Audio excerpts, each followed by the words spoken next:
Stott. Being a tax therapist. Being a tax therapist, Andrew Stott.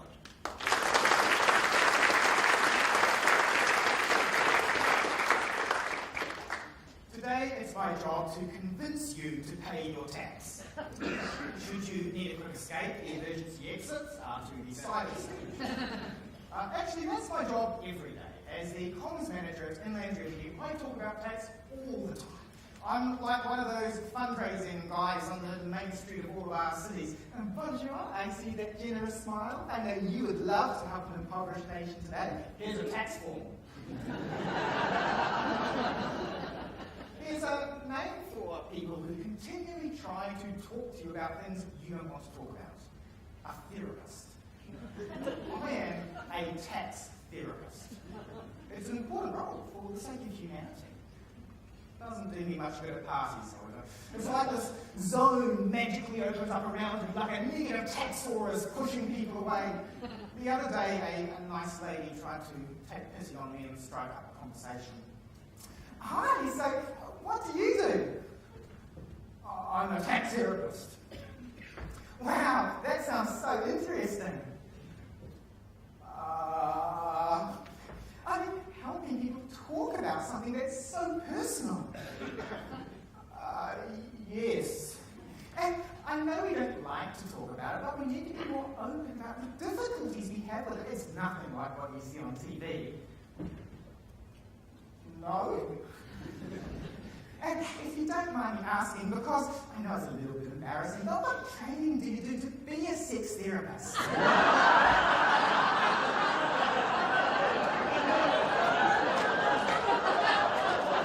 I'm a tax therapist.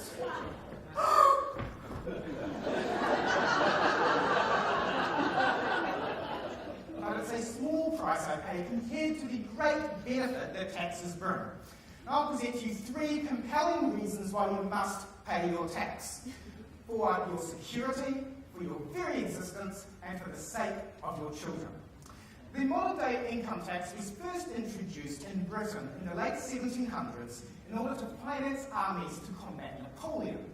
Now, Napoleon slashed his way through Spain, Germany, Austria, Switzerland, but did Napoleon defeat Britain? No, he did not. In fact, France has never defeated a country with an income tax.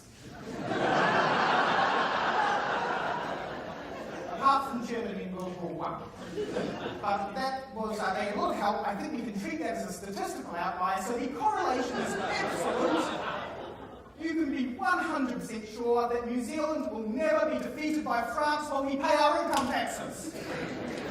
They may blow up our peace boats, yes. They may explode nuclear bombs on our neighbouring atolls, we. But defeat New Zealand while we pay our income taxes, never. But if safety from France is not your paramount concern, then bear in mind that paying taxes is essential to sustaining our very existence. I need mention only one terrifying word to prove that. Greece.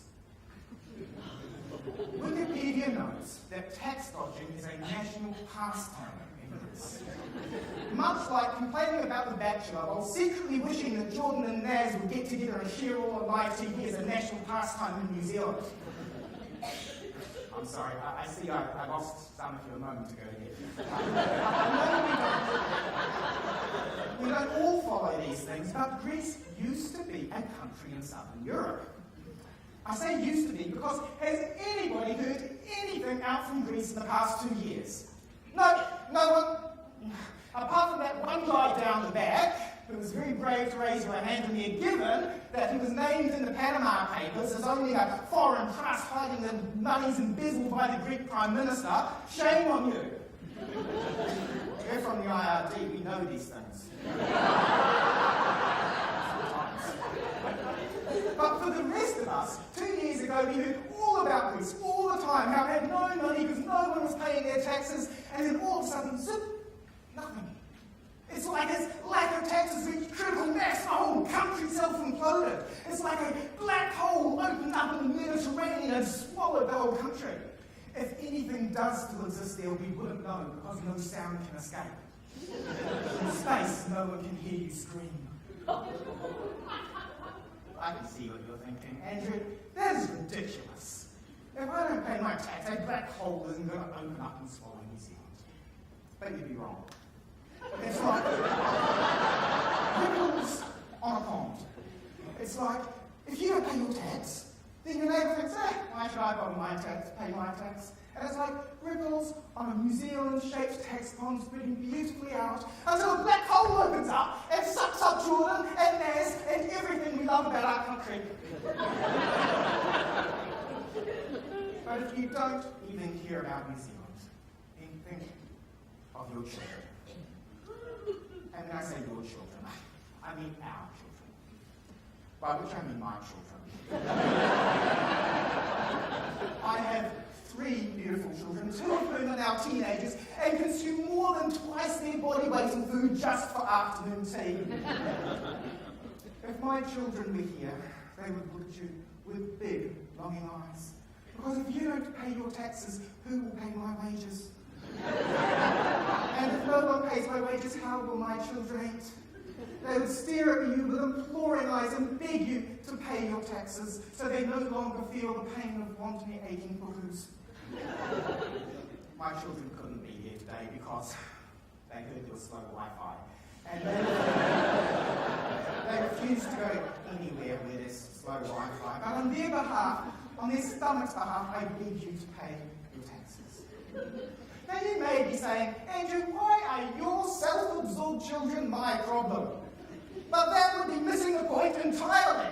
It's not just tax therapist children we need to worry about, it's firefighters' children, teachers' children, and politicians' children. And as that paragon of virtue, Hillary Clinton wrote, it takes a village to raise a child. A village that pays its taxes! I think you will agree the case is clear and compelling. We must each of us pay our taxes, if not for security in France, then so we don't become a black stain in the bottom of the universe, or finally, for the sake of my